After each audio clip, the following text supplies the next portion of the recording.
Mesdames, Mesdemoiselles, Messieurs, bonsoir à toutes et à tous. En 2025, la série de présentations en MotoGP continue. Aujourd'hui, Valentino Rossi X Ducati officiel. Le partenariat que tout le monde attendait. Honnêtement, je suis très content que cela arrive aujourd'hui. Nous allons parler de la VR46 en 2025.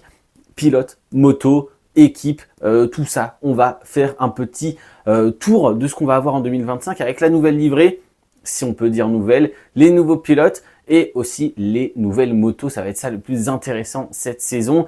Donc direction Jakarta où il y a eu le live de présentation. Nous sommes toujours avec le sponsor principal Pertamina Enduro, donc un sponsor indonésien, et ils accompagneront encore une fois cette année la VR46 dans cette aventure moto GP. Parlons moto, parlons de ce qui nous intéresse le plus, parlons technique, parlons spécificité. Alors encore une fois, lors de ce live de présentation, concernant la technique même, nous n'aurons rien à dire. Les motos sont des show bikes, sont des motos de présentation qui sont juste là pour être montrées, montrer la nouvelle livrée, faire le live de présentation et dévoiler la nouvelle équipe au monde entier. Donc côté technique, encore une fois, rien du tout chez Ducati, rien du tout chez Aprilia. Reste à voir si Yamaha, Honda, KTM jouent le jeu dès le départ et nous placent une moto à peu près officielle directement sur le live de présentation. Mais pour le moment, nous n'avons rien. Donc continuons. Côté technique, rien du tout. Côté livré, nous avons un petit peu de changement. C'est un petit peu... Oui, l'année dernière, la livrée a fait débat. Moi, j'étais content parce qu'on retrouve le jaune fluo, on retrouve un peu ce peps, cette vigueur. Mais c'est vrai que il est mal fait, ce jaune.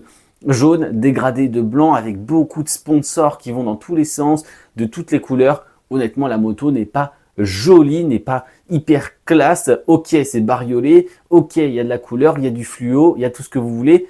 Mais c'est pas joli en soi, c'est pas bien assemblé, je trouve en tout cas.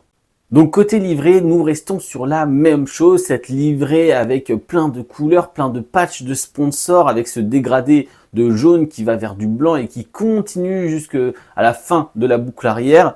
Mis à part ça, pas grand chose de plus. Oui, comme l'a dit Fabio Di Giannantonio, on a des petits détails. Oui, ils sont jolis entre guillemets. On a ces petits détails gris argentés sur le fond de la moto, le soleil, la lune, Sole Luna. Comme d'habitude, Valentino Rossi. On a surtout, comme à Silverstone, on l'avait eu lors de la livrée édition spéciale des 75 ans, le 46 qui vient sur le front de la moto, sur l'avant de la moto, juste en dessous de la bulle. On a un énorme 46 en dessous du numéro du pilote. Donc voilà. Moi, j'aime bien ce petit rappel à Valentino Rossi. On rappelle aussi que le nom de l'équipe, c'est VR46 aussi. Donc, je trouve ça pas mal qu'on ait des petits rappels de la légende, le soleil, la lune, le numéro 46. Voilà. On n'en fait pas trop non plus, on n'a pas besoin d'en mettre trop, déjà que la moto est assez remplie comme ça. Donc voilà, côté livré, pas énormément de changements, je vous ai fait les petits détails, vous le voyez sur les photos. Dites-moi dans les commentaires si vous êtes déçus ou pas. Je suis content qu'on ait un peu plus de détails Valentino Rossi, je suis content qu'il y ait du jaune fluo, mais je suis déçu parce que la livrée en elle-même n'est pas jolie. Voilà, donc c'est un peu dommage. Je pense qu'on pourrait faire mieux avec notamment ce jaune fluo, avec du noir peut-être, du bleu peut-être. La livrée de Silverstone, je la trouvais déjà beaucoup plus jolie. Mais bon, pour 2025, ça sera ça. Maintenant, parlons des pilotes. Côté pilote, la VR46, on reste sur une line-up 100% italienne et on recrute, on laisse partir Marco Bezzecchi en direction d'un team officiel et on recrute un pilote italien qui a galéré, on peut le dire, ces dernières années, que ce soit chez Yamaha ou chez Ducati en 2024. Franco Morbidelli, un Italien de la maison italienne de la VR46. Donc là, il connaît les lieux, il connaît le personnel, l'adaptation sera plutôt courte et on va parler des motos et des pilotes chez la VR46 en 2025. Deux motos différentes pour deux pilotes. Franco Morbidelli sera avec la GP24 de chez Ducati, donc la moto de la saison précédente, une moto qu'il a déjà roulée avec le team Pramac, une moto qu'il a roulée toute l'année, une moto qu'il connaît parfaitement.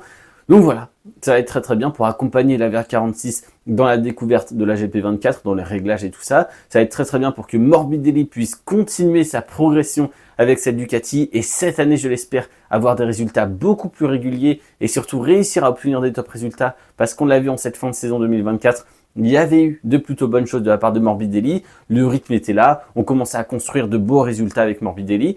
Donc j'espère honnêtement qu'on va continuer de voir ça en 2025. Après, de l'autre côté du box, honnêtement, c'est une très bonne chose. Je suis très content que ça lui arrive parce que les premières années étaient plus que compliquées.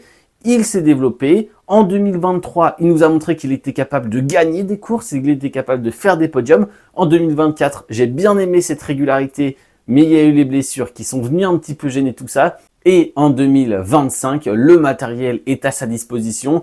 Toutes les chances sont de son côté. Il se remet, il l'a dit, à partir de ce moment-là, là, en début de 2025, il était à 90% de sa performance physique. Donc, on est presque au maximum du côté de Di Giannantonio. La GP25, le matériel officiel, directement dans les mains du pilote italien pour cette saison 2025. Va-t-il pouvoir rivaliser avec un Francesco Bagnaia ou un Marc Marquez? Ça me paraît compliqué. Mais là, de toute manière, il a toutes les chances de son côté pour réussir une très belle saison en termes de résultats et en termes de régularité surtout. C'est là où on l'attend, Fabio Di Giannantonio. Et c'est une bonne chose aussi pour la VR46, le team Pertamina Enduro VR46, qui a, pour la première fois de son histoire, une moto officielle directement dans son box. Parce que oui, ils ont commencé l'aventure VR46 en MotoGP avec Ducati. Et ils ont toujours eu des machines qui avaient 1 an de retard, entre guillemets. Et donc cette année, pour la première fois, la VR46 aura non pas 2, mais une seule machine officielle dans son team.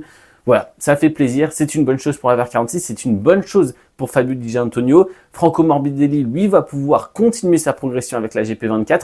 Dites-moi ce que vous pensez de ces deux pilotes et de cette écurie. Honnêtement, j'attends quand même beaucoup de choses.